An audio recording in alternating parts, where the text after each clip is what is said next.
Why is your business still so dependent on you? I can't tell you how many times the business owners told me that their business runs just fine without them.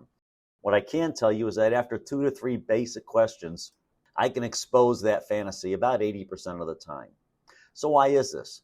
Well, after 22 years of helping business owners make that transition from key employee to true CEO or president, we found that there's 4 roles that owners and founders really find difficult to let go of that keep the company secretly dependent to them. Now, the secret is only in your mind. Nobody else thinks the business works without you.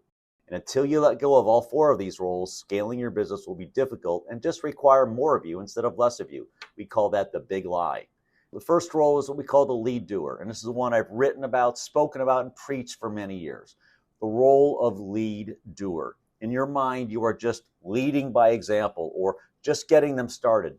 These are just the lies we tell ourselves. When you keep this role, the number one result is that you teach your team that they can't do it without you, even when they know they can, or even worse, that you don't believe in them or trust them. Second role is what we call the resident expert. This is what typically happens when you finally let go of being the lead doer. Now you're the resident expert.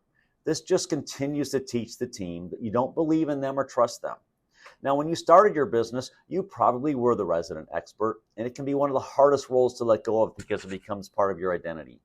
But it's vital to transition out of this role if you want true independence from the day-to-day operations of your business.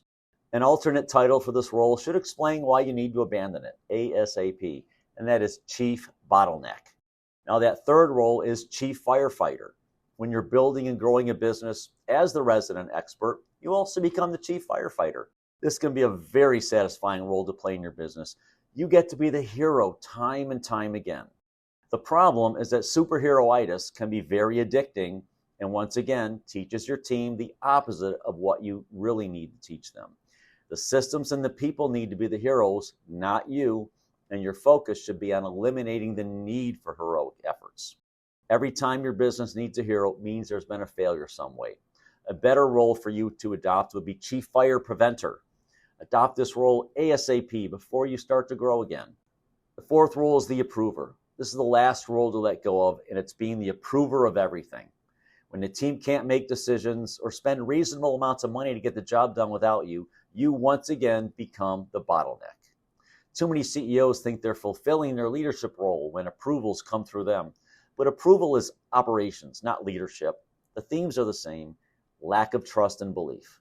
So if you're on vacation and you take calls or you check your emails daily or multiple times a day, which role are you playing, or which roles when you do that?